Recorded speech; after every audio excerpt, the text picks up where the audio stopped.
네, 표류하고 있는 미래통합당 김종인 비대위의 운명 사실상 신임 원내대표의 손으로 넘어갔습니다. 이에 따라 자연스럽게 다음 달 8일로 예정된 통합당 원내사령탑 선출에 관심이 쏠리고 있는데요. 정치권 소식 두 분과 함께 전망해 보도록 하겠습니다. 차재원 부산가톨릭대 교수, 이현종 문화일보 논설위원 나오셨습니다. 안녕하세요. 네, 안녕하세요. 안녕하세요.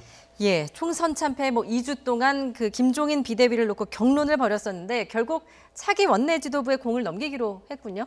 참 이 정당의 상황이란 게 예전하고 똑같은 도돌이표인 것 같아요. 2016년에도 사실은 이런 일이 있었지 않습니까? 혁신위원회가 당시에 형성되지 못하고 또 그래서 이제 전당대회를 해서 대표를 뽑았다가 총선에 패하는 뭐 이런 것들이 이제 대선에 패하는 또 이런 것들이 연속됐는데 지금도 비슷한 상황이 아닌가 싶습니다. 예. 결국은 지금 지도부 자체가 없다 보니 지금 사실은 이제 이번 심재철 원내대표 대행 같은 경우는 사실 이제 권위가 많이 떨어졌죠. 아무래도 네. 본인이 선거에 낙선을 한 데다가 또 중진들이 또 뭐 이야기를 안 들으니까요. 이제 그런 상황에서 도저히 어떤 면에서 보면 원래는 이제 한 6일, 7일 정도에 다시 전국위와 상임 전국위를 열어서 예. 이 문제를 끝내 가려고 했지만 그러나 이게 결국은 당선인들한테 맡겨야 된다. 이런 것들이 이제 당내 여론이 높으면서 예. 지금 이제 차기 원내 지도부한테 일단 떠넘기는 그런 상황이 됐습니다.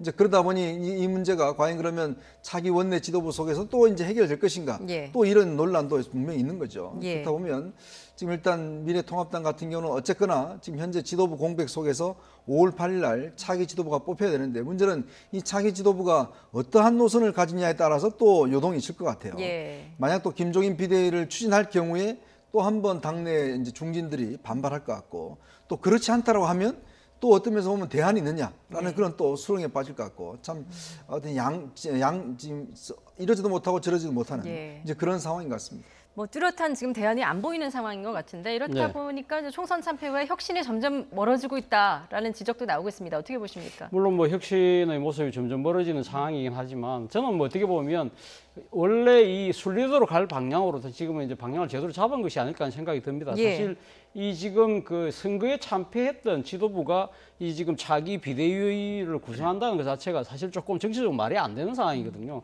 물론 뭐 심재철 그러니까 원내대표가 낙선했다는 측면도 있지만 심재철 원내대표는 어떻게 보면 선거 패배의 책임을 지고 있는 현재의 지도부라는 겁니다. 예. 그 지도부가 물러날 지도부가 지금 비상대책위 체제를 꾸린다는 그 자체에 대해서 정치적인 뭐 정당성, 정통성 이런 부분들에 대해서 상당히 그러니까 문제제기가 있었던 것이고요. 또 무엇보다도 좀 또 심재철 이 원내대표의 향후 거취를 둘러싸고 이 지금 김종인 비대위 체제에 상당히 이렇게 어떻게 보면 좀 안달복달하는 모습 자체가 개인의 정치적인 거취하고가 있는 것이 아니냐는 또 일각의 또 의구심도 갖고 있는 것이거든요. 예. 그런 상황이고 거기다가 지금 뭐 의욕적으로 추진하긴 했습니다만은 뭐 말씀하신 것처럼 이 전국 상임위원회가 무산됨에 따라서 사실상 지금 김종인 전 그 선대위원장이 바라고 있는 임기 문제가 해결되지 못한 상황에서 예. 당사자가 지금 거부하고 있는 상황이라고 한다면 이 돌파구가 없잖아요. 그렇다고 한다면 좀 더 정치적인 정당성과 리더십, 그러니까 이 정통성을 가질 수 있는 차기 지도부에게 넘기는 것이 맞는데 저는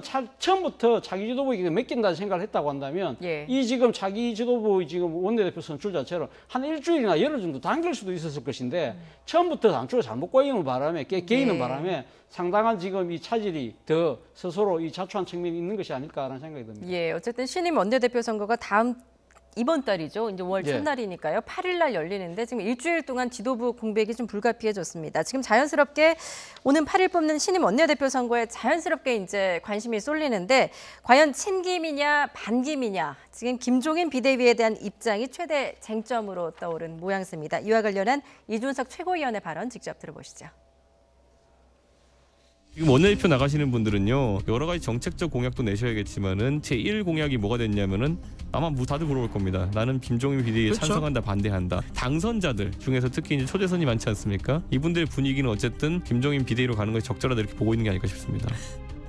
예, 뭐 과거의 당권 경쟁은 이게 이제 어떤 후보의 계파, 뭐 친박이냐 친이냐 뭐 그렇죠. 이랬거나 아니면 지역주의, 뭐 영남대 비영남이냐 이랬는데 지금 친김이냐 아니면 반김이냐 이 구도가 된 것 같아요. 어떻게 보세요? 참 이게 이번 선거가 낳은 하나의 또 결과물이 예.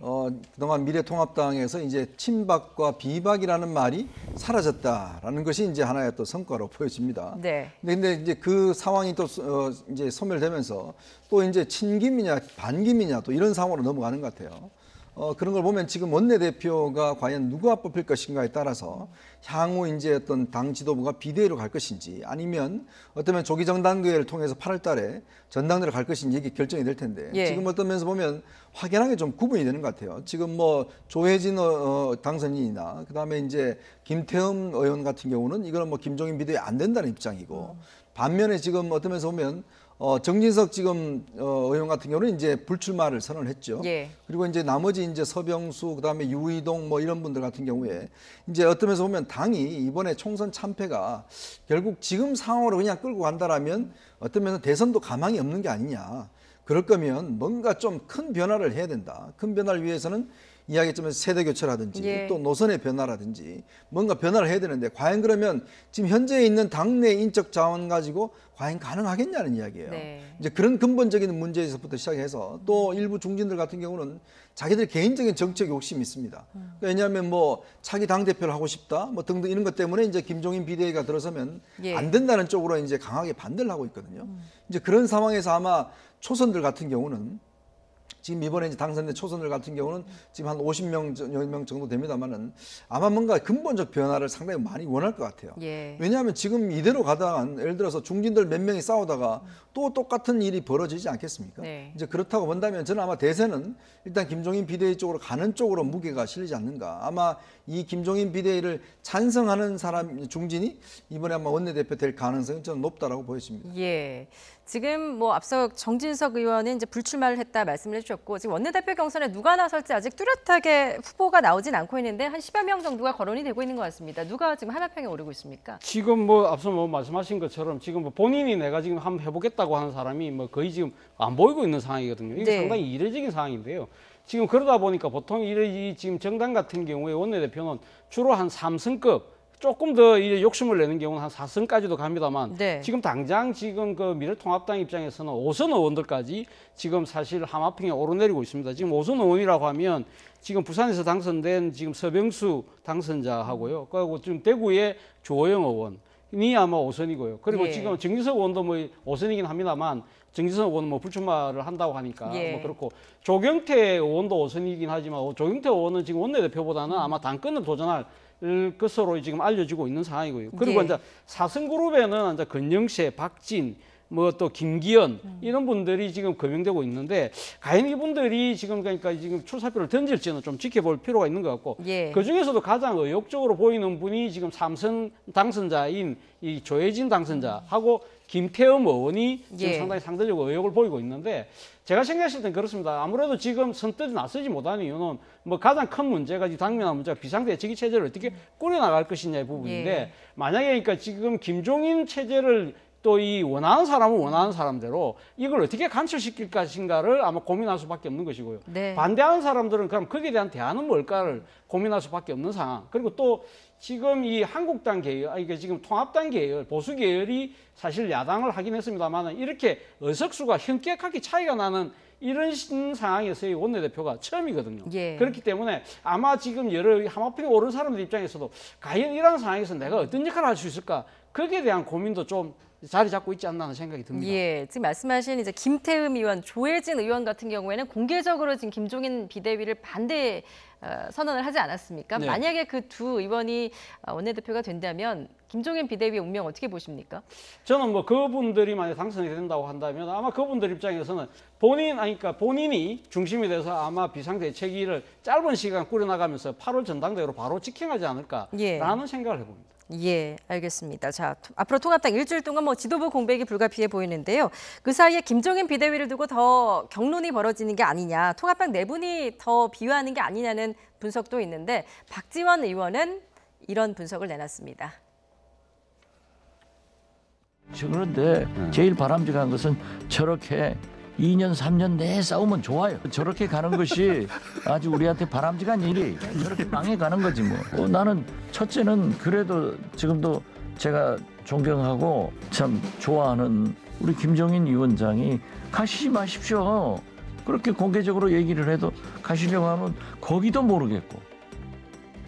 예, 뭐 김종인 전 위원장한테 가지 말라고 해도 지금 가려고 한다라는 말을 했는데 어떻습니까? 김종인 전 위원장 뭐 나는 자연인이다 그런 입장을 밝히기도 했는데 지금 그런 공식 입장 그대로인가요?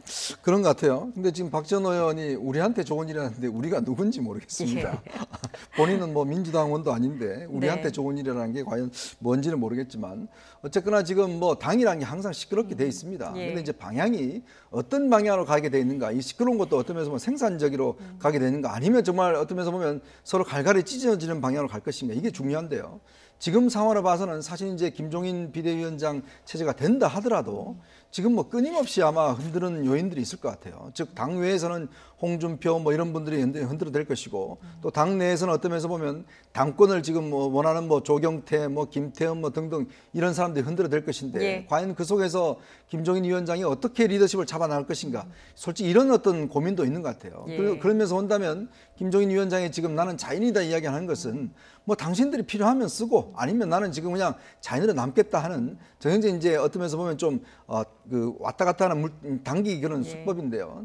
근데 문제는 김종인 위원장도 고민스러울 겁니다. 자, 과연 이런 어떤 면에서 보면 당내 저렇게 분열되고 또 여러 가지 이야기가 나오는 상황 속에서 본인이 들어간다 하더라도 과연 무슨 일을 해낼 수 있을 것인가. 네. 물론 뭐 초선들의 어떤 지지가 있겠지만 당내 기반이 약한 상황에서 내년 4월에 지금 재보궐선거 때까지 과연 당을 안정시킬 수 있을 것인가에 대한 예. 회의적인 좀 생각들이 있을 수가 있는 거거든요. 지금 왜냐하면 벌써 지금 중진들 같은 경우를 보면 각자 다 지금 따로 놀고 있어요. 지금 이번 선거가 보면 정말 왜 패배했는지에 대한 이유 자체 뭐 모르겠습니다. 지금 제가 볼 때는 통합당이 패배한 정당인지도 솔직히 모르겠어요. 네. 정말 어떤 면에서 자숙하는 사람은 하나도 안 보이고 다들 자기 잘났다고 지금 대표하겠다 이런 식으로 나서니 과연 이러한 상황에서 당이 수습되겠는가? 예. 솔직히 좀 저는 회의적입니다. 예, 그야말로 진짜 자중질환이라고 표현을 할 수밖에 없는데 말씀하셨듯이 홍준표 전 대표 당 밖에서 연일 쓴소리를 쏟아내고 있습니다.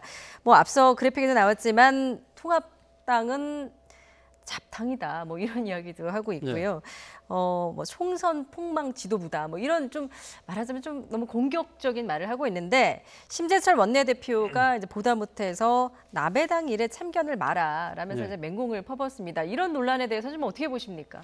사실 이 미래통합당이 이게 지금 그러니까 이 상당히 통합을 이렇게 하면서 출발할 때 내세웠던 당명 자체가 미래와 통합의 가치자였지 않습니까? 그런데 지금 이 총선 이후에 나타나는 모습 자체가 사실 미래와 통합의 이미지하고 정반대 과거와 이 좀 분란의 이미지를 상당히 지금 이렇게 만들어내고 있는데 이 그 상황 자체를 만들어내는 분이 전직 당대표 그리고 현직 원내대표 간의 눈살스러운 이런 이렇게 이좀 뭡니까 이 상당한 이 낯뜨거운 이런 공방 자체가 스스로의 이미지를 깎아내리고 있는 것이 아닐까 예. 생각이 드는데요.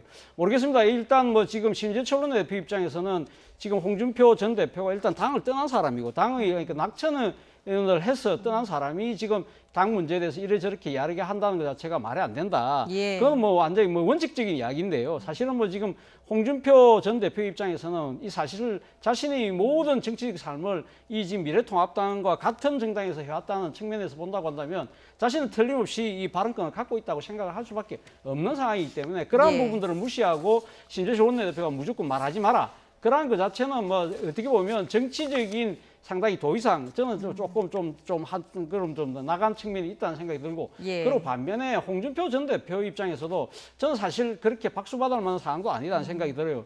지금 총선이 끝나고 난 뒤에 바로 이 김종인 비대체제를 가장 앞장서서 이야기했던 분이 바로 홍준표 전 대표였습니다. 예. 그러다가 지금 입장이 사실 바뀌었거든요. 근데 왜 입장이 바뀌었느냐?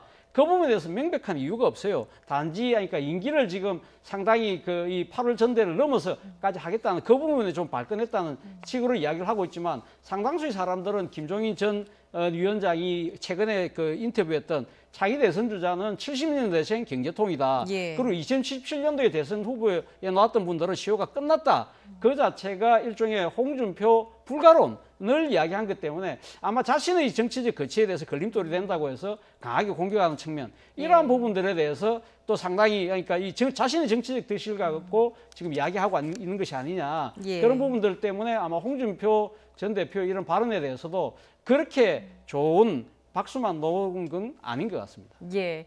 자, 지금 이제 말씀 중에 계속 속보가 들어오고 있는데요. 고성 산불 관련 소식입니다. 지금 정세균 국무총리가 강원도 고성에서 발생한 산불과 관련해서 산림청장 그리고 소방청장에게 지자체, 경찰 등 유관 기관과 협조를 하고 진화 인력과 장비를 최대한 동원해서 조속한 산불 진화에 힘써라라고 주문을 했습니다. 지금 강원도 고성에서 이제 바람이 워낙 거세서 지금 불길이 쉽게 잡히지 않고 있는데요. 관련 속보 들어오는 대로 다시 전해드리도록 하겠습니다.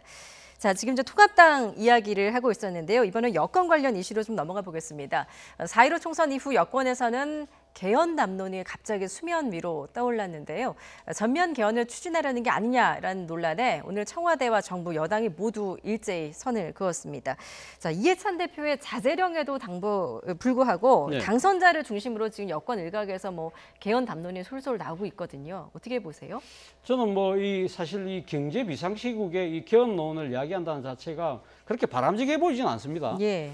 그렇지만 사실 이 1987년에 이 만들어진 이 지금 현행 헌법의 지금 우리 사회의 다양한 변화 이런 모습들을 상당히 그러니까 지금 따라가기에는 좀 힘이 붙인다. 그렇기 때문에 어떤 식으로든 그 개헌에 대한 이야기가 있어야 된다는 뭐 주장들 그러한 부분들이라는 차원에서 봤을 때는 뭐 그렇게 이것이 못할 이야기는 한 것은 아니라는 생각이 예. 듭니다. 그리고 특히 지금 현재 이 그 당선자들 입장에서 지금 이야기하는 분들을 보면 자신들이 지금 처해 있는 정치적인 그 여건 그리고 정치적인 소신 그리고 정치적인 이력을 봤을 때 대충 할 수 있는 이야기를 하고 있는 것이 아닐까 생각이 예. 듭니다. 지금 뭐 송영길 의원 같은 경우는 아마 자신이 아마 큰 대권에 대한 꿈을 갖고 있기 때문에 본인 입장에서 자신의 그 정치적인 도전을 위해서라도 아마 지금 현행 지금 5년 단임제는 어떤 식으로든 혁파가 돼야 된다. 그래서 예. 이 문재인 정부가 추진했던 상현 중임제로 가야 되는 것이 맞다고 이야기하는 것 같고요. 이용선 당선자 같은 경우도 이분이 경실련 이 지금 기획실장을 하면서 시민사회단체에 오랫동안 몸담으면서 이 지금 그 부동산 투기소득이라는 이 불로소득에 대한 사회의 여러 가지 그러니까 이 파장 자체가 이 그대로 나서는 안 된다는 생각을 오랫동안 하신 분이기 때문에 예. 본인 입장에서는 아마 정치를 하는 여러 가지 이유 중에 가장 큰 이유 중에 하나가 바로 이러한 이 지금 불로소득을 통한 이 부의 불평균 등 이걸 혁파해야 된다는 생각을 하고 있기 때문에 아마 토지공 개념을 도입하는 개헌을 이야기할 수밖에 없는 것 같고요. 그리고 예. 예식 당선자 같은 경우도 지금 이 지방분권을 아마 지금 개헌에 담아야 된다는 이야기를 하는데 이분도 지금 뭐 강동구청장은 삼선하지 않았습니까? 그렇기 때문에 아마 지방자치의 현실에 대해서 아마 뼈저린 그런 아마 이 생각을 갖고 이런 이야기를 하기 때문에 저는 이런 분들이 개별적으로 이야기하는 부분들에 대해서는 뭐 저는 뭐 충분히 할 수 있다. 그러나 당 지도부가 모든 것이 그러니까 이기다가 모든 것이 정치적인 올인하는 그런 모습은 안 되지만 그러나 개별 헌법기관들이 향후 자신의 그 뭡니까 이 정치적인 진로나 또 국가의 발전을 위해서 이런 식으로 이야기하는 부분은 저는 뭐 충분히 뭐 용인할 수 있지 않나 생각이 듭니다. 예, 뭐 이런 이제 비판을 의식한 듯 이인영 원내대표 오늘 이제 개헌 검토는 안 한다라는 입장을 분명히 했고 강기정 청와대 정무수석도 차단을 하고 나섰습니다. 어떻게 보면 이제 여권의 그 수건이라고도 볼 수 있는데 개헌이 근데 지금 좀 시점이 맞지 않는 것 같다라는 비판인 것 같습니다. 어떻게 보십니까? 그러니까 이제 문재인 정부 초기에 조국 당시 민정수석이 만들었던 이제 개헌안은 일단 폐기가 됐지 않습니까? 네. 이게 사실은 이제 개헌이라는 게 정권 초반기에 원래 이제 시행을 하는 것인데 사실 지금 같은 경우에 이제 여당이 이제 180석을 얻었기 때문에 뭐 개헌은 저는 뭐 추진할 가능성이 높다고 봅니다.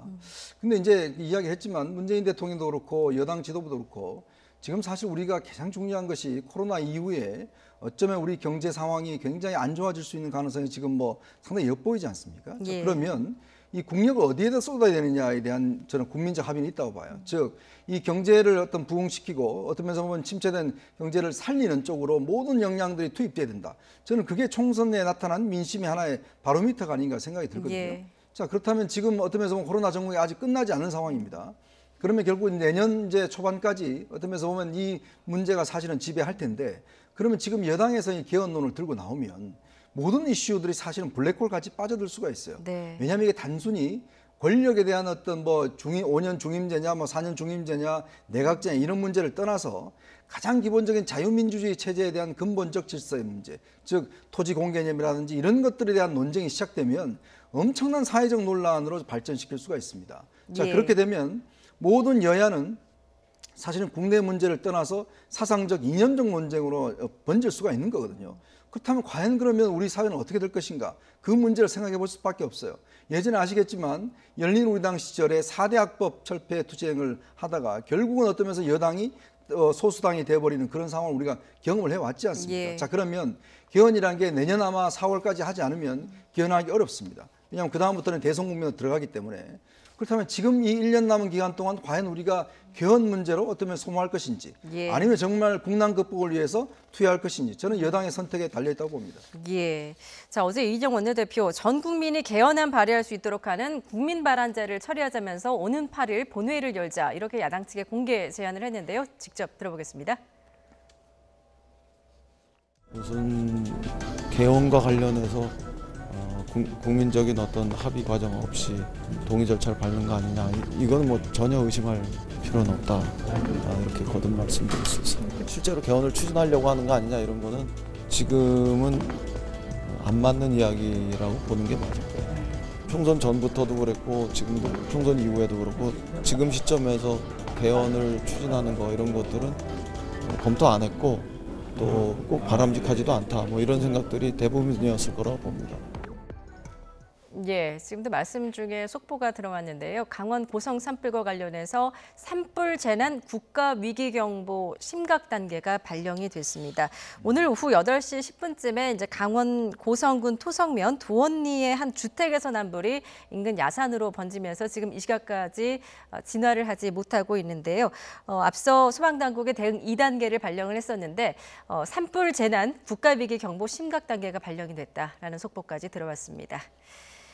자, 지금 이제 정치권 소식을 네. 이야기하고 있는데 이제 계속 불이 나서 관련 네. 소식 전해드리고 있습니다. 앞서 이제 이인영 원내대표가 이제 국민개헌 발안제 이야기를 네. 했는데 지금 이제 그렇지만 이게 공식 개헌 단문 아니다라고 예. 선을 그었습니다. 이 국민개헌 발안제라는 게 뭔가요? 지금 현행 헌법상 이 헌법을 바꿀 수 있는, 그러니까 헌법을 개헌을 고치는 데 대한, 그러니까 지금 발의를 할 수 있는 것이요. 대통령하고 그 국회 제적 과반수 의원의 찬성일 때만 가능할 수 있습니다. 이것을 네. 갖다가 지금 그 국민들이 약 100만 명, 그러니까 그 국회의원 선거 유권자 100만 명 이상의 동의를 받으면 헌법을 고치자는 안을 발의할 수 있도록 이 하는 조항을 지금 현행 헌법에 원포인트 형태로 넣자고 이 지금 발의안이 지금 돼 있는 상태입니다. 우리가 예. 지금 잘 모르는 상태였는데요. 3월 6일 날 시민사회단체 쪽에서 추진해왔던 이 법안에 대해서, 이 주장에 대해서 여야 148명의 의원이 동의를 했어요. 국회에서 공식적으로 발의가 됐습니다. 그래서 정부가 이걸 갖다가 간보에다 게시를 했고요. 그렇다고 한다면 이제 이 국회에서 이 공식적으로 발의가 되는 만큼 이거 60일 안에 처리를 해야 돼요. 60일 안에 처리가 되려고 하면 예. 이건 지금 5월 9일까지 처리를 해야 되는데 사실 이것은 어떻게 보면 국회가 이 지금 헌법 개헌안이 발의가 될 경우에는 이건 처리하는 것은 법적인 의무예요. 예. 그렇다고 한다면 이인영 원내대표가 이야기하는 부분들은 이러한 부분들을 그럼 이번에 또 안 하고 그냥 넘어갈 수는 없다. 이거는 그러니까 지금 민주당 입장에서 이걸 통과시키자가 아니라 예. 이왕 이렇게 지금 개헌안이 발의가 돼 있는 만큼 논의를 해서 뭐 부결을 시키든지 빨리 어떤 식으로든 이 국회의 절차를 공식적으로 밟자는 이야기를 하고 있는 것이고요. 네. 그리고 또 한편으로는 이인영 원내대표가 이 지금 이 국민 그 개헌 발의안 제도에 대해서 원포인트 이 부분에 대해서 또 신경을 쓰는 이유는 또 그건 것 같아요. 앞서 뭐 이야기하셨지만 2018년도에 문재인 정부가 개헌안을 내었다가 사실 야당의 반대 때문에 제대로 논의도 못하고 그것이 무산됐던 그 아픈 트라우마가 있거든요. 예. 그때 당시 문재인 대통령이 상당히 이 좀 비상식적인 정치 행위가 되고 있는데 왜 이렇게 자꾸만 되고 있는지 안타깝다는 이야기를 했는데 이번에도 그러면 지금 이 아까 148명의 그 제적 과반수가 넘는 이 지금 그 찬성하는 의원 중에는 미래통합당 의원도 22명이나 있어요. 그런 측면에서 본다고 한다면 이인영 원내대표 입장에서 이 국회에서 정식적으로 발의된 부분에 대해서 우리가 어떤 식으로 하면 이 종지부를 찍자는 이야기고 예. 또 한편으로는 이왕 그 지금 원포인트 이 개헌안에 대한 논의를 하기 위해서 본회의가 소집되면 이 비쟁점 민생 계류 법안들 20대 국회에서 좀 더 처리하고 갈 수 있는 법안들이 남아 있는데 예. 그 기회를 이용해서 그 법안까지 좀 처리를 하자 그런 거기 때문에 무조건 지금 이 국민 발의안을 자체를 무조건 통과시키자는 이야기는 아니라는 겁니다. 예, 지금 이제 이인영 원내대표 헌법 절차상의 문제다. 뭐 관련 네. 말씀과 지금 같은 말씀인 것 같습니다. 지금 개헌을 해야 된다는 정치적 판단은 아니다라고 계속 강조를 하고 있는데 어떻게 보면 이제 야당의 반대가 뻔하지 않습니까? 그런데 이 시점에서 왜 또 꺼냈다고 생각을 하십니까? 결국 이제 불씨를 한번 살려보겠다는 그런 취지 아닌가. 어차피 이 사안 자체는 이제 이번 국회에서 통과되기 어렵습니다. 왜냐하면 뭐 여러 가지 의석 구조상도 어렵고 그렇지만 어떤 면에서 개헌이라는 문제를 이제 국회 본회의에 어떤 면에서 상정한다는 거. 그건 어떤 면에서 보면 새로운 신호탄이 될 수가 있어요. 예. 더군다나 지금 정세균 국무총리라든지 다 이제 개헌 논자들이거든요. 그렇다면 지금 이제 일각에서 나오고 있는 개헌 문제가 이제 21대 국회에 들어가면 어쩐 하든지 간에 여당 내에서는 자, 우리가 180석 정도 했는데 그럼 이때 개헌 못하면 어떻게 할 것이냐. 이런 어떤 내부적인 지금 여러 가지 압박이 있단 말이죠. 예. 그럴 경우는 사실 당 지도부가 저렇게 막고 있다고 해서 저는 될 문제는 아니라고 봅니다. 아마 차기 원내대표가 뽑히면 차기 원내대표의 어떤 의지에 따라서 추진을 할 텐데 그렇게 되면 이제 급속도로 개헌이라는 문제가 굉장히 소용돌이 칠 수가 있습니다. 더군다나 지금 여당이 상당히 이제 의석수가 많기 때문에 여기에다가 플러스 알파 얼마 정도만 하면 200석을 넘기면 사실 개헌안이 통과될 수가 있는 거거든요. 이제 그런 상황이기 때문에 이제 불씨를 하는 거기 때문에 야당 입장에서 보면 이건 의도 자체가 조금 불순하다. 근데 사실은 이게 이미 저 김무성, 김성태 이런 분들이 다 이 발의안에 어쩌면 찬성을 하는 상황이에요. 네. 이제 그렇다고 한다면 이게 사실은 이렇게 되면 100만 명 요즘 모으기 그렇게 어렵지 않습니다. 요즘 국민청원 같은 경우 하면 그러면 누구나 어떤 집단에서 만약에 민노총에서 100만 명을 발의해서 개헌을 하자 그러면 이 개헌안 발의가 될 수가 있어요. 이제 이렇게 될 경우에 지금 이런 게 국민 발언제를 하는 나라가 거의 없습니다. 예. 이제 그렇게 될 경우는 굉장히 국가의 어떤 헌법 체제가 불안정해질 수 있다. 이렇기 때문에 앞으로 아마 이 논쟁 자체는 결국 이제 21대 국회가 아마 들어서면 예. 본격화되지 않겠는가 싶습니다. 예, 지금 여권의 개헌 관련 이슈까지 말씀을 나눠봤습니다.